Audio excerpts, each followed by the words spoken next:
Do you ever wonder why you feel the way that you do and just literally feel like your brain is going to explode when you're going through the trauma of narcissistic abuse? And actually you start to speak to yourself with negative language such as, is it me? Am I crazy? I'm weak. I'm stupid. If you can relate to any of that, then stay tuned for this episode where I'm going to be talking about, does narcissistic abuse actually cause brain damage? Does it actually cause that? Hey everybody, my name is Caroline Strawson and I'm a positive psychology, trauma-informed coach and somatic therapist. And it really is my passion to help people just like yourself move from post-traumatic stress to post-traumatic growth after narcissistic abuse, because I've been exactly where you are, going around in circles, feeling like no one believes you. And I want you to know that you are not alone in any of this. And if you could see me 10 years ago, you would not have recognized the person that I was, because I was wearing grey baggy clothes, black clothes. I didn't like to look in the mirror and I felt really ashamed. I felt lazy, I felt weak, I felt powerless. All because I had come out of a marriage from a covert narcissist and I did not even realize. Now, if you're new to my channel, please don't forget to hit that subscribe button, hit that bell, because every single Friday I drop a new episode for you as well. And take a look at my other YouTube shorts as well, where it's kind of YouTube's version of TikTok and Reels, just to give you little short snapshots to really help and support you in your healing journey, because it is a journey and not a destination. So you will see I have my trusty brain model here for you, because I want to talk to you about what can happen when you are going through narcissistic abuse. Does it actually cause brain damage? Well, it's quite a harsh term, that brain damage, isn't it? But it does actually cause physiological changes that happen in the brain. Now, if you look at the brain, this is kind of taken as if it was like this, okay, across. So we have our brain stem here. This is what we call our limbic system. And this here is what we call our prefrontal or neocortex. They are three main areas of the brain. Now, this prefrontal cortex is in charge of our logical, rational side of our brain. The limbic system is our emotional brain, and the brain stem is really where we start to feel everything. And from an evolutionary perspective, it's kind of like this order. Initially, it was the brain stem, then the limbic system, and then the neocortex came. Now, ideally, what we want when we are dealing with a narcissist, because we know it is challenging, but more often than not, it isn't life-threateningly dangerous, although I do know sometimes that can happen. And if that is the case for you, then please, please, please seek out the relevant support. But this neocortex is really our logical and rational part of the brain. This is when we're very, very present, and this is really where we want to be when we are dealing with the narcissist.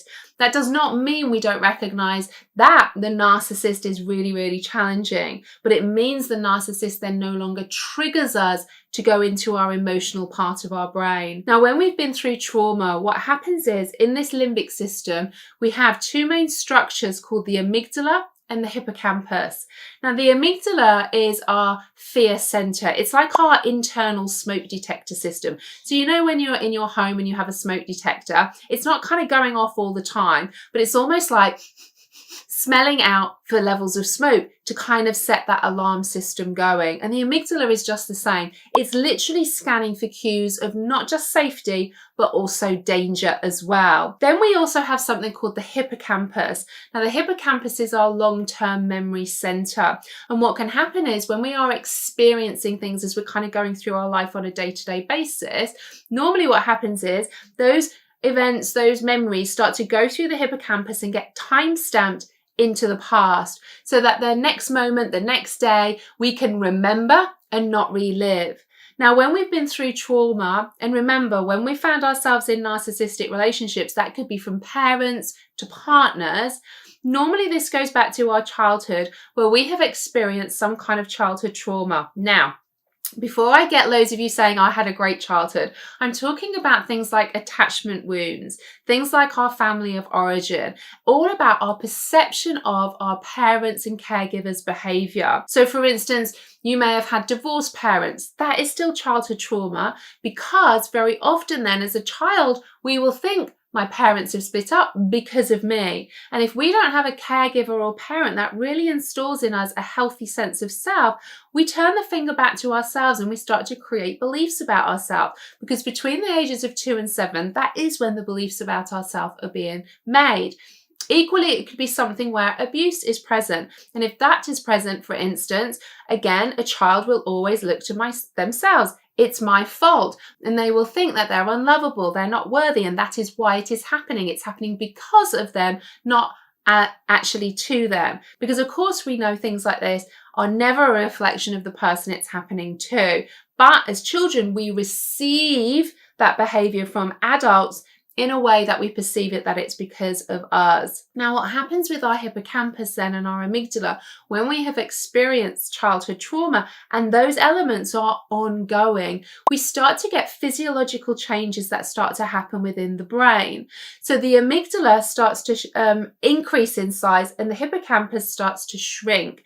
This is why, and again, let me know in the comments below how many of you feel like that you're suffering with brain fog or forgetfulness, or you just simply can't remember things like from your childhood, or even things that happened last week, and that brain fog starts to come to play. The amygdala starts to increase inside because our neocortex goes offline. And they've looked at lots of studies now around soldiers and PTSD to really back all of this up. So that amygdala then, that has now increased in size, what would normally be maybe not a cue of danger, for somebody who has been through trauma, everything becomes escalated. So those things that may be normal to others and where they don't have to go into a trauma response, for somebody who has an enlarged amygdala, everything is kind of like we're scanning for danger. Nothing really feels safe. So those two combinations, the amygdala increases. So we've got this really vigilant fear center going all the time, giving our alarm system, sending messages to our nervous system to go into a fight, flight, and freeze because of how we feel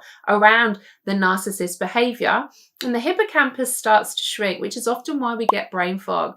And all of this is like a magnet to a narcissist, because of course the narcissist can use your brain fog to start to manipulate, to isolate you. You are the crazy one as well. Let me know in the comments if the narcissist in your life has ever tried to say, I didn't say that, or they've said, did you not hear me? I told you that last week. Trying to make out like you are crazy. Using your own brain fog as a means of a manipulation tactic against you from a form of abuse. So we start to get those physiological brain changes because we literally go offline. And this is where we want to be, nice and present in that front part of our brain, in our neocortex. But very often we start to live pretty much most of our life offline in that emotional part of the brain. And that, with the brainstem and our nervous system, leads to us pretty much living our life in trauma responses of fight, flight, or freeze.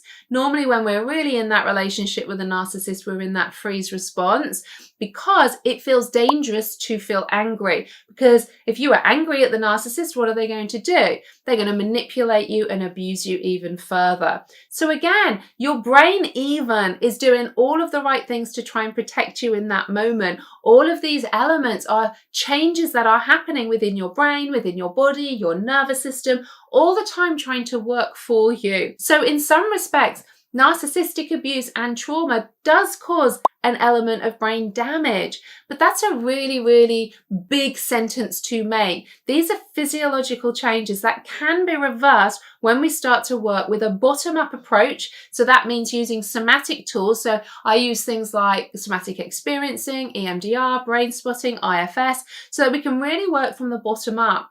We actually have 80% of messages coming from our body to our brain and 20% going from our brain to our body. And these physiological changes that happen within our limbic system and also our neocortex, because we start to go offline on our ventrocortical part of our brain there as well. And all of this, if we did an fMRI, we would be able to see as well. We'd be able to see those physiological changes. There's lots of research online. You can research things around PTSD and brain changes and amygdala increasing in size and hippocampus shrinking. You'll be able to read more of that too. But again, I know when we have brain fog, me even saying that to some of you is going to be like, whoa, okay then.